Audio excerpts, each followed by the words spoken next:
I'm Idiotech, and today I'm going to give you my thoughts and impressions on the Vermintide beta. Now, initially I didn't want to do this. I wanted to hold off until the game came out so I could give you a full review, but unfortunately I'm going away on holiday next week, so I really can't do that.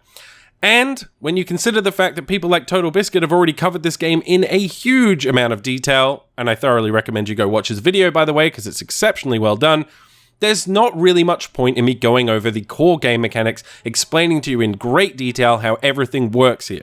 Instead, what I'm going to do is just give you my overall thoughts and impressions on the game so far. Now, I don't usually like these games. Horde mode games are not really my jam. I tend not to go in for them. In this case, however, I was pleasantly surprised, and the reason for that is twofold. First up, the combat system is incredibly well executed. It's very satisfying, it's incredibly visceral, and I love the focus on melee combat especially. The fact that range weapons are limited in this game is excellent, it's a great design choice, and having to get up close and personal and stick your axe in each of these rats' heads is wonderfully satisfying. I really enjoy the melee combat, and it's executed incredibly well. There's also a huge amount of class variety, each class plays very differently, and it's very satisfying. So first up, melee combat, excellent. The combat system overall is very good and the class variety is very enjoyable. The real key, though, is the loot progression system. Now, for me personally, I like a progression system in my games. Some people will argue against it, but for me, it gives me a reason to keep playing long term. Your game can be fun from moment to moment, but I need a reason to keep coming back. And in Vermintide, they provide that. And that is in the form of the loot system. So at the end of each level, you get a bunch of dice, you roll them, and you see what you get. And I love that. I love the randomness, especially when you consider that this is, the Warhammer universe is a dice rolling game at its core. So that's a great addition, but the fact that I can play and get good loot is wonderfully satisfying, and it keeps me coming back and wanting to play and progress my character. One of my favorite games of last year was Diablo Reaper of Souls. Once they fixed all the issues Diablo had, I love that loot progression curve, and I'm fully aware that it's a Skinner box. I've designed games, I know how Skinner boxes work, and I just find them enjoyable, and so do many other people, and they've executed it very well here. The randomness of the dice rolls, that gambling aspect, hoping you're going to get something good. It feels like opening a pack in Hearthstone.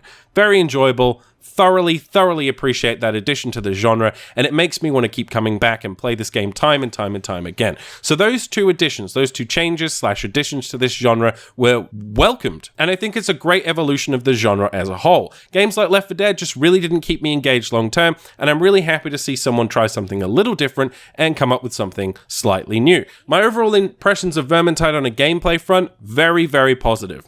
In terms of presentation, the game's excellently produced. I mean, it looks gorgeous. The game is very pretty. It sounds great. The combat, the animations, everything's cool. There's a few issues here and there with animations and some clipping things, but for the most part, it holds up really well. It could be better. Everything could always be better. But for what you get here, it's second to none. And in terms of the representation of Warhammer in video games, I don't think I've seen a better example. So visual presentation is excellent. The sound design work is good. You can hear the Skaven talking as you go through the streets. You can hear them say, "Wait until their back is turned," and stuff like that. It's beautiful. The atmosphere is great. The sound design is great. I just can't praise its presentation enough. Now, in terms of stability, I did have some FPS drops occasionally, but nothing serious and nothing compared to what some people have been reporting in the forums. So, your mileage may vary when it comes to performance, but for me, I had no issues at all. Now, when it comes to online play, I did have the occasional issue not being able to find a game, but it was very rare, and I think it's probably due to the fact that I'm based in Australia. That being said, I think the game is beautiful. I think it performs exceptionally well. I think the online is pretty bloody stable for a beta with a lot of people in it right now. And in terms of gameplay, it does something new, and it made me, for once, be interested in a genre I'm usually not interested in.